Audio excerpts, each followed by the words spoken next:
احمق لوگ کہیں گے کہ مسلمان جس قبلے پر پہلے سے چلے آتے تھے اب اس سے کیوں منہ پھیر بیٹھے؟ تم کہہ دو کہ مشرق اور مغرب سب اللہ ہی کا ہے، وہ جس کو چاہتا ہے سیدھے رستے پر چلاتا ہے، اور اسی طرح ہم نے تم کو امت معتدل بنایا ہے تاکہ تم لوگوں پر گواہ بنو اور پیغمبر آخر الزماں صلی اللہ علیہ وآلہ وسلم تم پر گواہ بنے۔ اور جس قبلے پر تم پہلے تھے اس کو ہم نے اس لیے مقرر کیا تھا کہ معلوم کریں کہ کون ہمارے پیغمبر کا تابع رہتا ہے اور کون الٹے پاؤں پھر جاتا ہے۔ اور یہ بات یعنی تحویل قبلہ لوگوں کو گرا معلوم ہوئی، مگر جن کو اللہ نے ہدایت بخشی ہے وہ اسے گرا نہیں سمجھتے۔ اور اللہ ایسا نہیں کہ تمہارے ایمان کو یوں ہی ضائع کر دے، اللہ تو لوگوں پر بڑا مہربان ہے، صاحب رحمت ہے۔ اے پیغمبر صلی اللہ علیہ وآلہ وسلم، ہم تمہارا آسمان کی طرف منہ اٹھانا دیکھ رہے ہیں، سو ہم تم کو اسی قبلے کی طرف جس کو تم پسند کرتے ہو منہ کرنے کا حکم دیں گے، تو اپنا منہ مسجد حرام یعنی خانہ کعبہ کی طرف پھیر لو، اور تم لوگ جہاں ہوا کرو نماز پڑھنے کے وقت اسی مسجد کی طرف منہ کر لیا کرو۔ اور جن لوگوں کو کتاب دی گئی ہے وہ خوب جانتے ہیں کہ یہ نیا قبلہ ان کے پروردگار کی طرف سے حق ہے، اور جو کام یہ لوگ کرتے ہیں اللہ ان سے بے خبر نہیں۔ اور اگر تم ان اہل کتاب کے پاس تمام نشانیاں بھی لے کر آؤ تو بھی یہ تمہارے قبلے کی پیروی نہ کریں، اور تم بھی ان کے قبلے کی پیروی کرنے والے نہیں ہو، اور ان میں سے بھی بعض کے قبلے کے پیرو نہیں۔ اور اگر تم باوجود اس کے کہ تمہارے پاس علم یعنی اللہ کا حکم آ چکا ہے ان کی خواہشوں کے پیچھے چلو گے تو ظالموں میں ہو جاؤ گے۔ جن لوگوں کو ہم نے کتاب دی ہے وہ ان پیغمبر آخر الزماں صلی اللہ علیہ وآلہ وسلم کو اس طرح پہچانتے ہیں جس طرح اپنے بیٹوں کو پہچانا کرتے ہیں، مگر ایک فریق ان میں سے سچی بات کو جان بوجھ کر چھپا رہا ہے۔ اے پیغمبر صلی اللہ علیہ وآلہ وسلم، یہ نیا قبلہ تمہارے پروردگار کی طرف سے حق ہے، تو تم ہرگز شک کرنے والوں میں نہ ہونا، اور ہر ایک شخص کے لیے ایک سمت مقرر ہے جدھر وہ عبادت کے وقت منہ کیا کرتا ہے، تو تم نیکیوں میں سبقت حاصل کرو۔ تم جہاں ہوگے اللہ تم سب کو جمع کرے گا، بے شک اللہ ہر چیز پر قادر ہے۔ اور تم جہاں سے نکلو نماز میں اپنا منہ مسجد حرام کی طرف کر لیا کرو، بے شبہ یہ تمہارے پروردگار کی طرف سے حق ہے، اور تم لوگ جو کچھ کرتے ہو اللہ اس سے بے خبر نہیں۔ اور تم جہاں سے نکلو مسجد حرام کی طرف منہ کر کے نماز پڑھا کرو، اور مسلمانوں تم جہاں ہوا کرو اسی مسجد کی طرف رخ کیا کرو۔ یہ تاکید اس لیے کی گئی ہے کہ لوگ تم کو کسی طرح کا الزام نہ دے سکیں، مگر ان میں سے جو ظالم ہیں وہ الزام دیں تو دیں، سو ان سے مت ڈرنا اور مجھ ہی سے ڈرتے رہنا۔ اور یہ بھی مقصود ہے کہ میں تم کو اپنی تمام نعمتیں بخشوں، اور یہ بھی کہ تم راہ راست پر چلو۔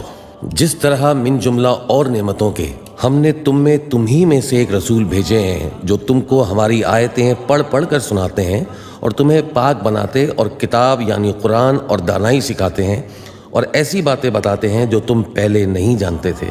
سو تم مجھے یاد کیا کرو، میں تمہیں یاد کیا کروں گا، اور میرا احسان مانتے رہنا اور میری ناشکری نہ کرنا۔ اے ایمان والو، صبر اور نماز سے مدد لیا کرو، بے شک اللہ صبر کرنے والوں کے ساتھ ہے۔ اور جو لوگ اللہ کی راہ میں مارے جائیں ان کی نسبت یہ نہ کہنا کہ وہ مرے ہوئے ہیں، وہ مردہ نہیں بلکہ زندہ ہیں، لیکن تم کو شعور نہیں۔ اور ہم کسی قدر خوف اور بھوک اور مال اور جانوں اور میووں کے نقصان سے تمہاری آزمائش کریں گے، اور صبر کرنے والوں کو بشارت سنا دو کہ ان لوگوں پر جب کوئی مصیبت واقع ہوتی ہے تو کہتے ہیں کہ ہم اللہ ہی کا مال ہیں اور اسی کی طرف لوٹ کر جانے والے ہیں۔ یہی لوگ ہیں جن پر ان کے پروردگار کی عنایتیں ہیں اور خصوصی رحمت بھی ہے، اور یہی سیدھے رستے پر ہیں۔ بے شک کوہ صفا اور مروہ اللہ کی نشانیوں میں سے ہیں، تو جو شخص خانہ کعبہ کا حج یا عمرہ کرے اس پر کچھ گناہ نہیں کہ دونوں کے درمیان چکر لگائے، بلکہ یہ ایک نیک کام ہے، اور جو کوئی نیک کام کرے تو اللہ قدردان ہے، دانا ہے۔ جو لوگ ہمارے حکموں اور ہدایتوں کو جو ہم نے نازل کی ہیں کسی غرض فاسد سے چھپاتے ہیں، باوجود یہ کہ ہم نے ان لوگوں کے سمجھانے کے لیے اپنی کتاب میں کھول کھول کر بیان کر دیا ہے ایسوں پر اللہ اور تمام لعنت کرنے والے لعنت کرتے ہیں۔ ہاں، جو توبہ کرتے ہیں اور اپنی حالت درست کر لیتے ہیں اور احکام الہی کو صاف صاف بیان کر دیتے ہیں تو میں ان کا قصور معاف کر دیتا ہوں، اور میں بڑا معاف کرنے والا بڑا مہربان ہوں۔ جو لوگ کافر ہوئے اور کافر ہی مرے، ایسوں پر اللہ کی اور فرشتوں کی اور انسانوں کی سب کی لعنت، وہ ہمیشہ اسی لعنت میں گرفتار رہیں گے۔ ان سے نہ تو عذاب ہلکا ہی کیا جائے گا اور نہ انہیں کچھ مہلت ملے گی۔ اور لوگوں، تمہارا معبود ایک ہی معبود ہے، اس بڑے مہربان اور رحم والے کے سوا کوئی عبادت کے لائق نہیں۔ بے شک آسمانوں اور زمین کے پیدا کرنے میں اور رات اور دن کے ایک دوسرے کے پیچھے آنے جانے میں اور کشتیوں اور جہازوں میں جو سمندر میں لوگوں کے فائدے کے لیے رواں ہیں، اور میں جس کو اللہ آسمان سے برساتا اور اس سے زمین کو اس کے مردہ ہو جانے کے بعد زندہ یعنی خشک ہو جانے کے بعد سرسبز کر دیتا ہے، اور زمین میں ہر قسم کے جانور پھیلانے میں اور ہوا کے چلانے میں اور بادلوں میں جو آسمان اور زمین کے درمیان گھرے رہتے ہیں، عقل مندوں کے لیے اللہ کی قدرت کی نشانیاں ہیں۔ اور بعض لوگ ایسے ہیں جو غیر اللہ کو اللہ کا شریک بناتے اور ان سے اللہ کی سی محبت کرتے ہیں، لیکن جو ایمان والے ہیں وہ تو اللہ ہی کے سب سے زیادہ دوستدار ہیں۔ اور اے کاش ظالم لوگ جو بات عذاب کے وقت دیکھیں گے اب دیکھ لیتے کہ سب طرح کی طاقت اللہ ہی کو ہے، اور یہ کہ اللہ سخت عذاب کرنے والا ہے۔ اس دن کفر کے پیشوا اپنے پیروں سے بیزاری ظاہر کریں گے اور دونوں عذاب الہی دیکھ لیں گے، اور ان کے آپس کے تعلقات منقطع ہو جائیں گے۔ یہ حال دیکھ کر پیروی کرنے والے حسرت سے کہیں گے کہ اے کاش ہمیں پھر دنیا میں جانا نصیب ہوتا کہ جس طرح یہ ہم سے بیزار ہو رہے ہیں اسی طرح ہم بھی ان سے بیزار ہوں۔ اس طرح اللہ ان کے اعمال حسرت بنا کر دکھائے گا اور وہ دوزخ سے نکل نہیں سکیں گے۔ لوگوں، جو چیزیں زمین میں حلال طیب ہیں وہ کھاؤ، اور شیطان کے قدموں پر نہ چلو، وہ تمہارا کھلا دشمن ہے۔ وہ تو تم کو برائی اور بے حیائی ہی کے کام کرنے کو کہتا ہے، اور یہ بھی کہ اللہ کی نسبت ایسی باتیں کہو جن کا تمہیں کچھ بھی علم نہیں۔ اور جب ان لوگوں سے کہا جاتا ہے کہ جو کتاب اللہ نے نازل فرمائی ہے اس کی پیروی کرو تو کہتے ہیں کہ نہیں، بلکہ ہم تو اسی چیز کی پیروی کریں گے جس پر ہم نے اپنے باپ دادا کو پایا۔ بھلا اگرچہ ان کے باپ دادا نہ کچھ سمجھتے ہوں اور نہ سیدھے رستے پر ہوں، تب بھی وہ انہی کی تقلید کیے جائیں گے۔ جو لوگ کافر ہیں ان کی مثال اس شخص کی سی ہے جو کسی ایسی چیز کو آواز دے جو پکار اور آواز کے سوا کچھ نہ سن سکے۔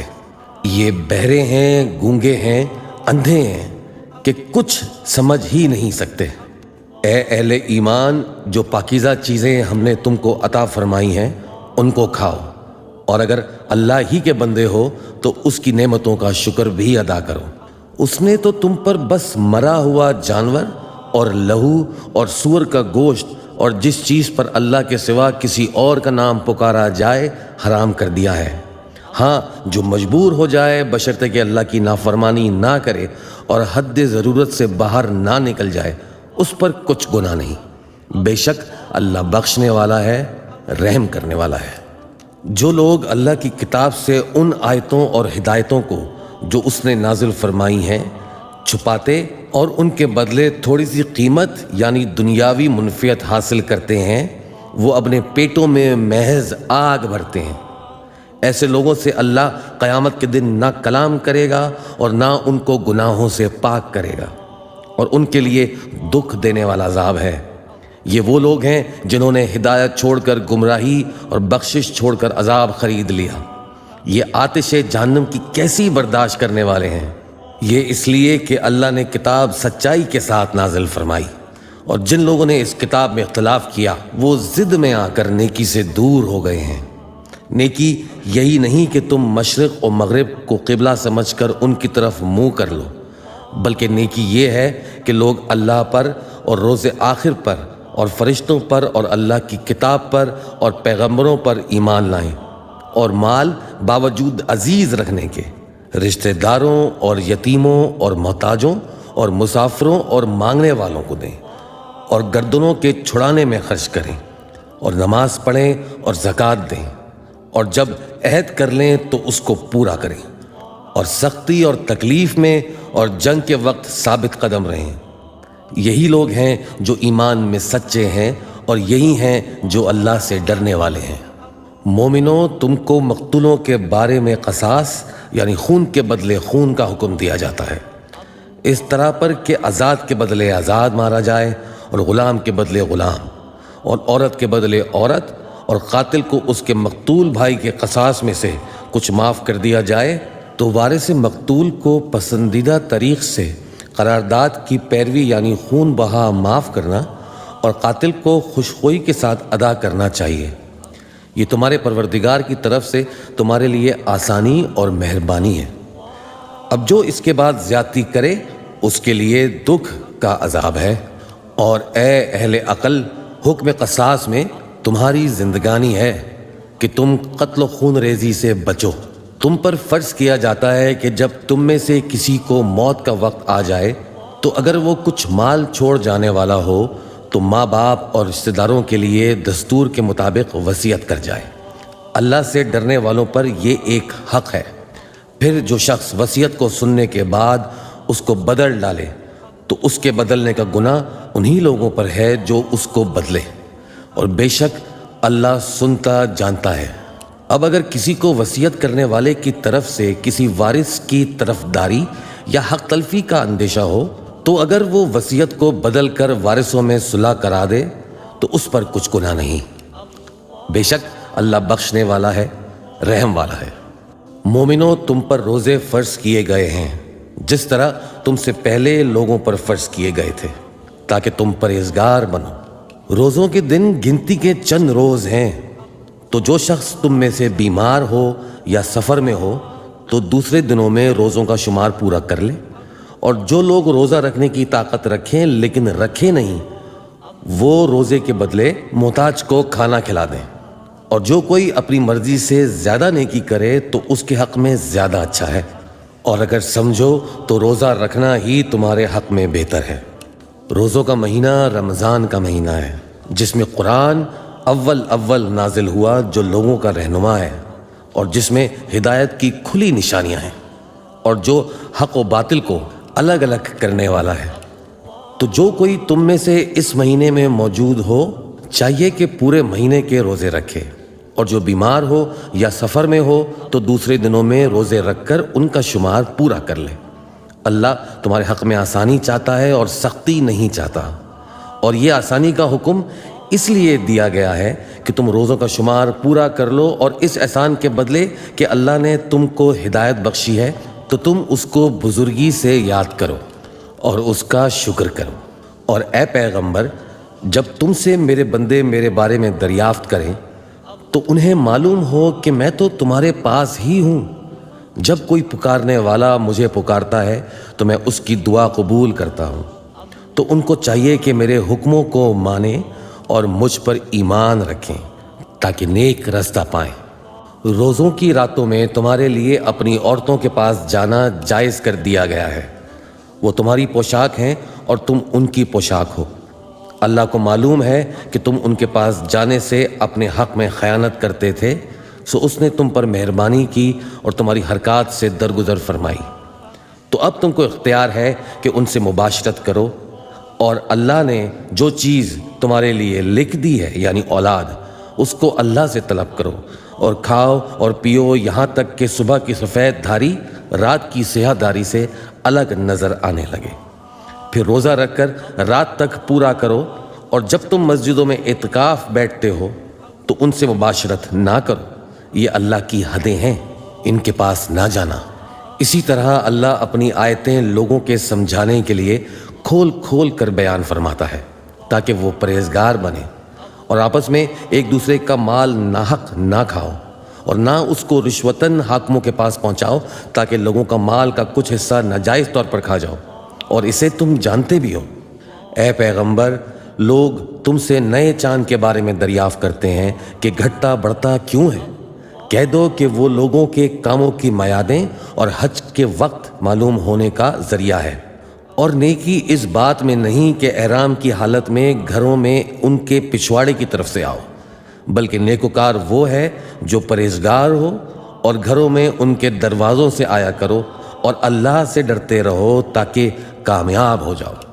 اور جو لوگ تم سے لڑتے ہیں تم بھی اللہ کی راہ میں ان سے لڑو، مگر زیادتی نہ کرنا، کہ اللہ زیادتی کرنے والوں کو دوست نہیں رکھتا۔ اور ان کو جہاں پاؤ قتل کر دو، اور جہاں سے انہوں نے تم کو نکالا ہے یعنی مکے سے، وہاں سے تم بھی ان کو نکال دو۔ اور دین سے گمراہ کرنے کا فساد قتل خون ریزی سے کہیں بڑھ کر ہے۔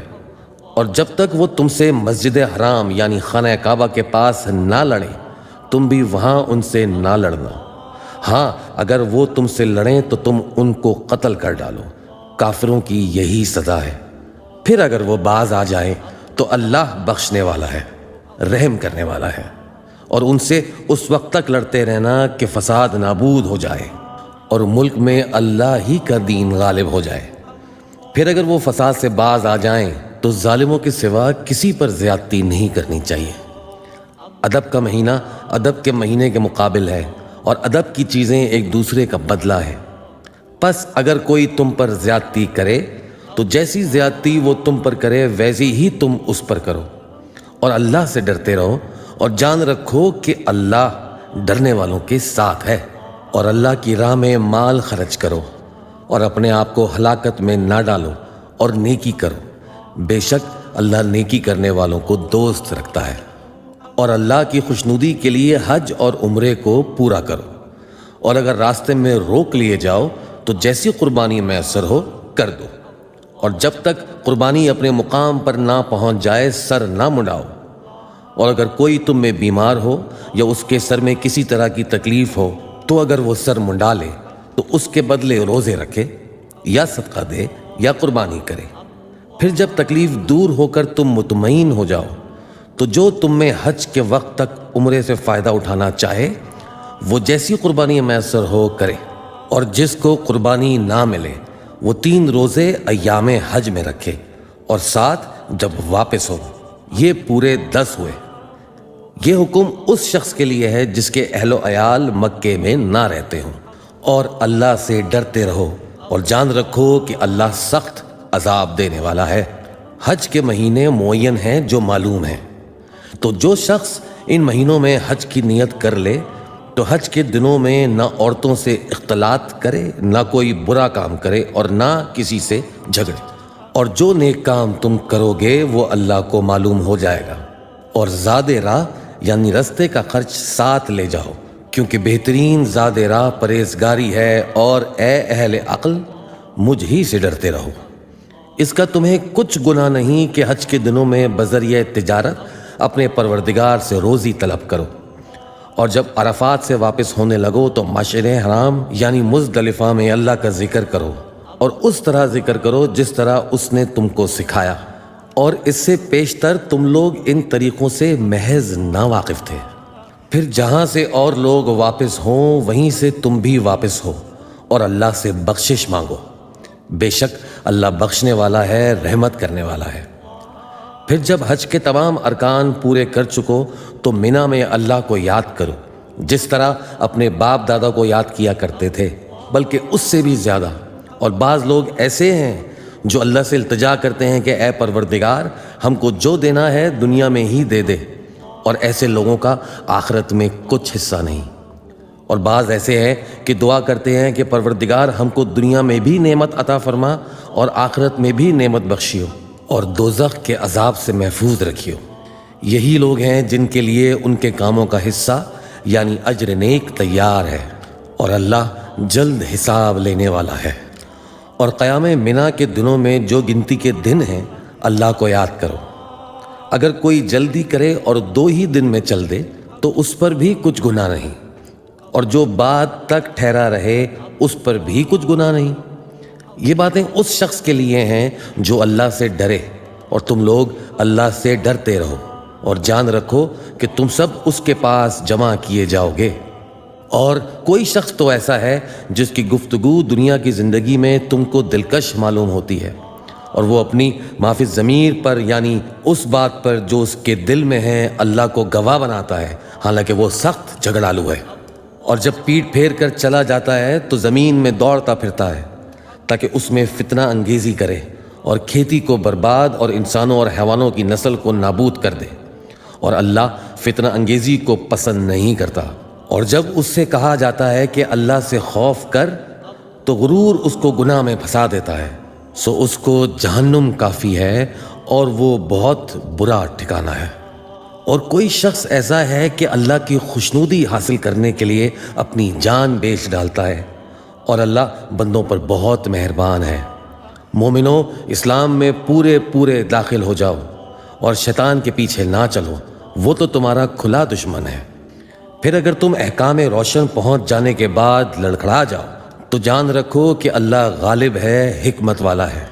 کیا یہ لوگ اسی بات کے منتظر ہیں کہ ان پر اللہ کا عذاب بادل کے سائبانوں میں آ نازل ہو اور فرشتے بھی اتر آئیں اور کام تمام کر دیا جائے؟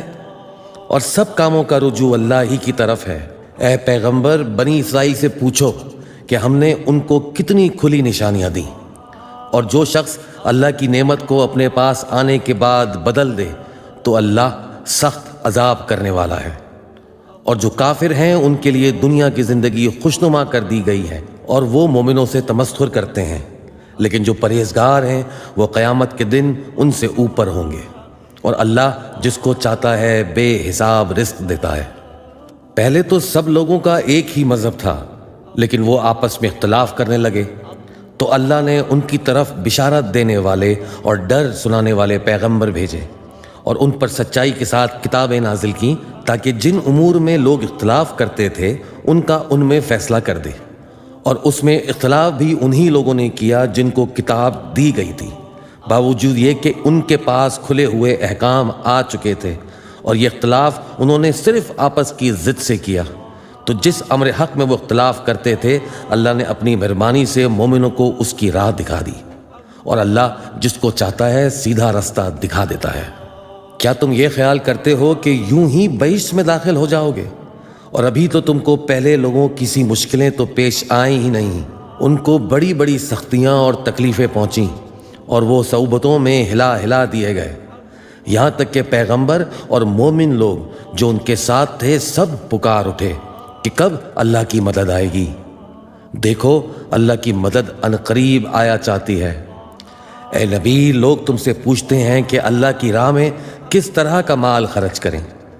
کہہ دو کہ جو چاہو خرچ کرو، لیکن جو مال خرچ کرنا چاہو وہ درجہ بدرجہ اہل استحقاق یعنی ماں باپ کو اور قریب کے رشتہ داروں کو اور یتیموں کو اور محتاجوں کو اور مسافروں کو سب کو دو، اور جو بھلائی تم کرو گے اللہ اس کو جانتا ہے۔ مسلمانوں، تم پر اللہ کے راستے میں لڑنا فرض کر دیا گیا ہے، اور وہ تمہیں ناگوار تو ہوگا، مگر عجب نہیں کہ ایک چیز تم کو بری لگے اور وہ تمہارے حق میں بھلی ہو، اور عجب نہیں کہ ایک چیز تم کو بھلی لگے اور وہ تمہارے لیے مضر ہو، اور ان باتوں کو اللہ ہی بہتر جانتا ہے اور تم نہیں جانتے۔ اے پیغمبر، لوگ تم سے عزت والے مہینوں میں لڑائی کرنے کے بارے میں دریافت کرتے ہیں، کہہ دو کہ ان میں لڑنا بڑا گناہ ہے، اور اللہ کی راہ سے روکنا اور اس سے کفر کرنا اور مسجد حرام یعنی خانہ کعبہ میں جانے سے بند کرنا اور اہل مسجد کو اس میں سے نکال دینا جو یہ کفار کرتے ہیں، اللہ کے نزدیک اس سے بھی زیادہ گناہ ہے، اور فتنہ انگیزی خون ریزی سے بھی بڑھ کر ہے۔ اور یہ لوگ ہمیشہ تم سے لڑتے رہیں گے، یہاں تک کہ اگر مقدور رکھیں تو تم کو تمہارے دین سے پھیر دیں، اور جو کوئی تم میں سے اپنے دین سے پھر کر کافر ہو جائے گا اور کافر ہی مرے گا تو ایسے لوگوں کے اعمال دنیا اور آخرت دونوں میں برباد ہو جائیں گے، اور یہی لوگ دوزخ میں جانے والے ہیں جس میں ہمیشہ رہیں گے۔ جو لوگ ایمان لائے اور اللہ کے لیے وطن چھوڑ گئے اور کفار سے جنگ کرتے رہے وہی اللہ کی رحمت کے امیدوار ہیں، اور اللہ بخشنے والا ہے، رحمت کرنے والا ہے۔ اے پیغمبر، لوگ تم سے شراب اور جوئے کا حکم دریافت کرتے ہیں، کہہ دو کہ ان میں گناہ بڑے ہیں اور لوگوں کے لیے کچھ فائدے بھی ہیں، مگر ان کے گناہ فائدوں سے کہیں زیادہ ہیں۔ اور یہ بھی تم سے پوچھتے ہیں کہ اللہ کی راہ میں کون سا مال خرچ کریں، کہہ دو کہ جو ضرورت سے زیادہ ہو۔ اس طرح اللہ تمہارے لیے اپنے احکام کھول کھول کر بیان فرماتا ہے تاکہ تم سوچو، یعنی دنیا اور آخرت کی باتوں میں غور کرو۔ اور تم سے یتیموں کے بارے میں بھی دریافت کرتے ہیں، کہہ دو کہ ان کی حالت کی اصلاح بہت اچھا کام ہے، اور اگر تم ان سے مل جل کر رہنا یعنی خرچ اکٹھا رکھنا چاہو تو وہ تمہارے بھائی ہیں، اور اللہ خوب جانتا ہے کہ خرابی کرنے والا کون ہے اور اصلاح کرنے والا کون، اور اگر اللہ چاہتا تو تم کو تکلیف میں ڈال دیتا، بے شک اللہ غالب ہے، حکمت والا ہے۔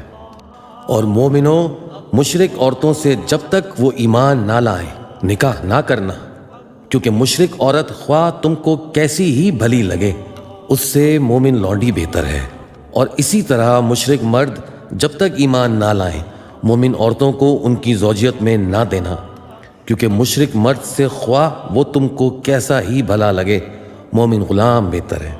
یہ مشرک لوگوں کو دوزخ کی طرف بلاتے ہیں، اور اللہ اپنی مہربانی سے بہشت اور بخشش کی طرف بلاتا ہے، اور اپنے حکم لوگوں سے کھول کھول کر بیان کرتا ہے تاکہ نصیحت حاصل کریں۔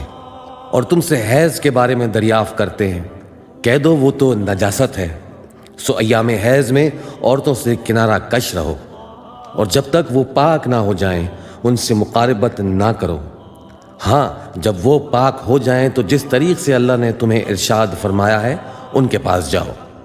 کچھ شک نہیں کہ اللہ توبہ کرنے والوں اور پاک صاف رہنے والوں کو دوست رکھتا ہے۔ تمہاری عورتیں تمہاری کھیتی ہیں تو اپنی کھیتی میں جس طرح چاہو جاؤ، اور اپنے لیے نیک عمل آگے بھیجو، اور اللہ سے ڈرتے رہو، اور جان رکھو کہ ایک دن تمہیں اس کے روبرو حاضر ہونا ہے۔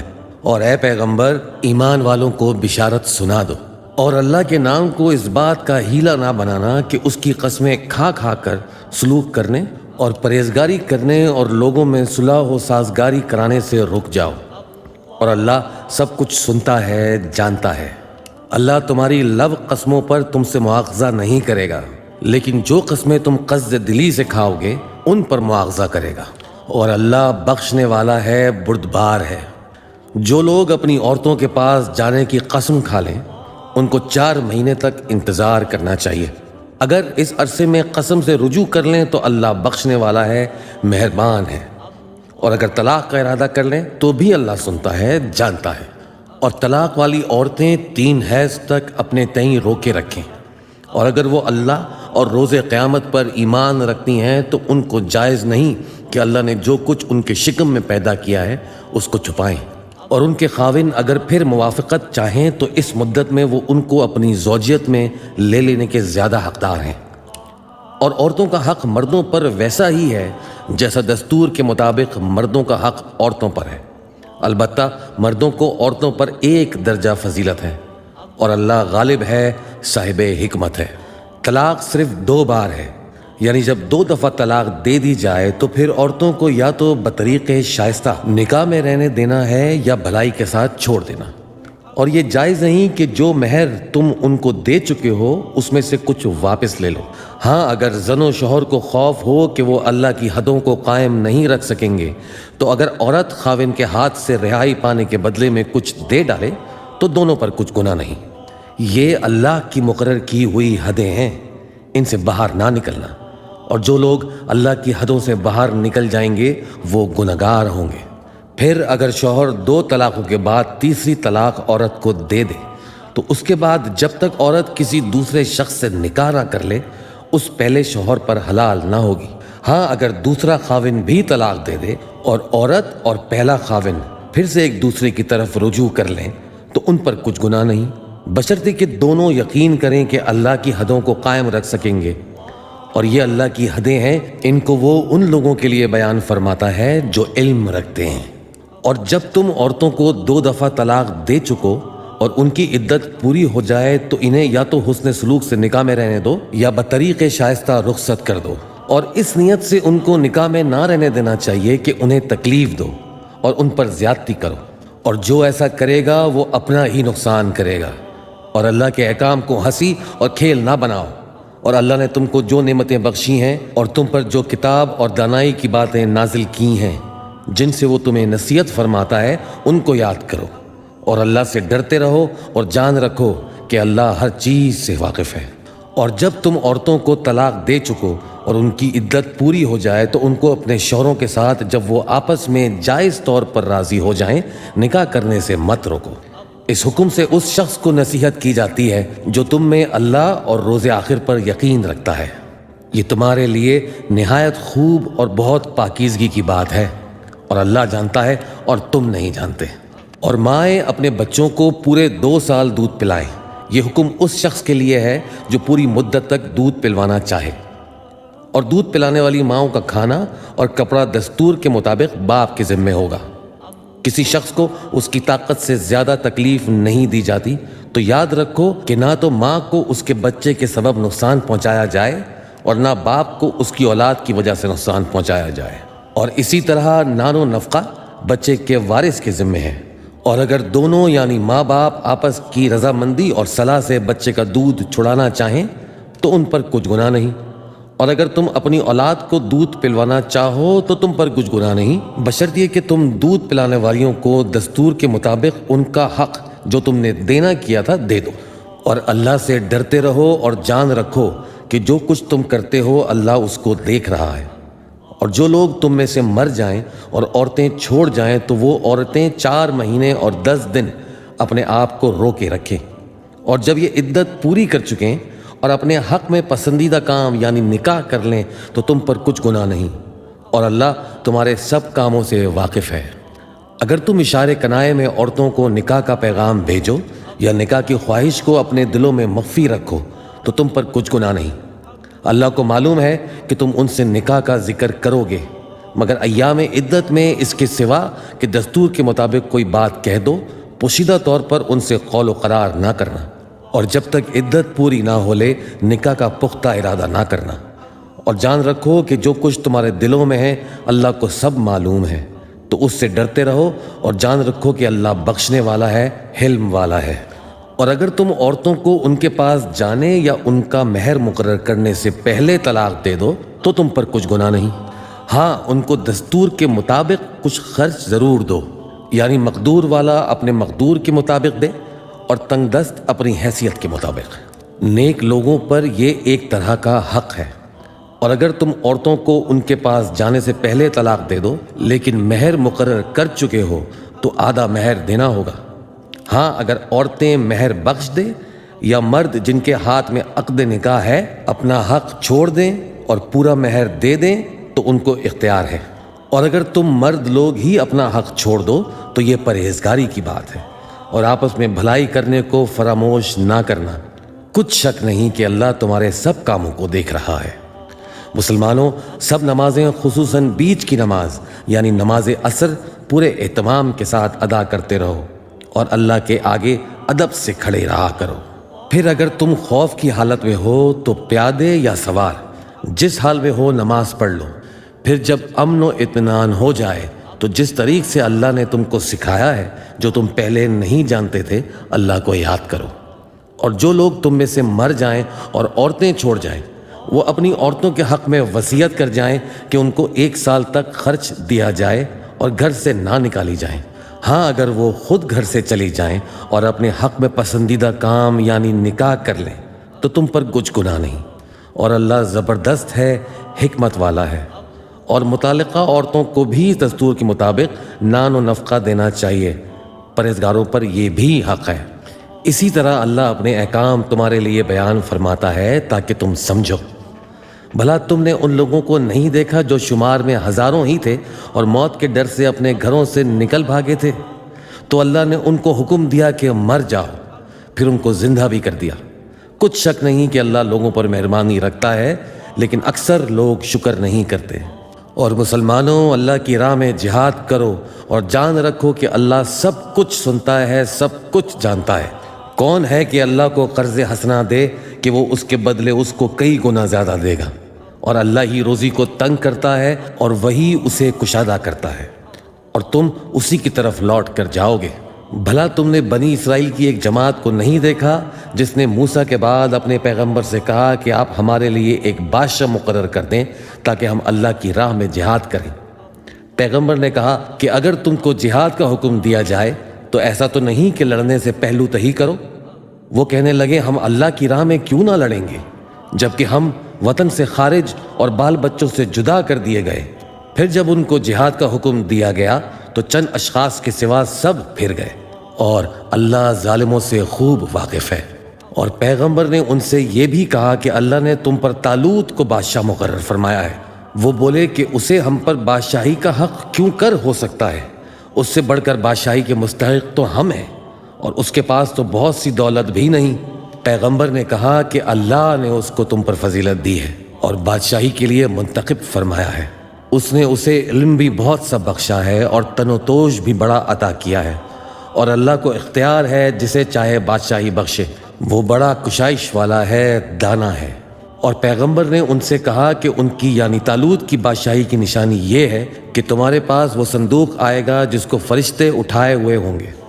اس میں تمہارے پروردگار کی طرف سے تسلی بخشنے والی چیز ہوگی، اور کچھ اور چیزیں بھی ہوں گی جو موسیٰ اور ہارون چھوڑ گئے تھے۔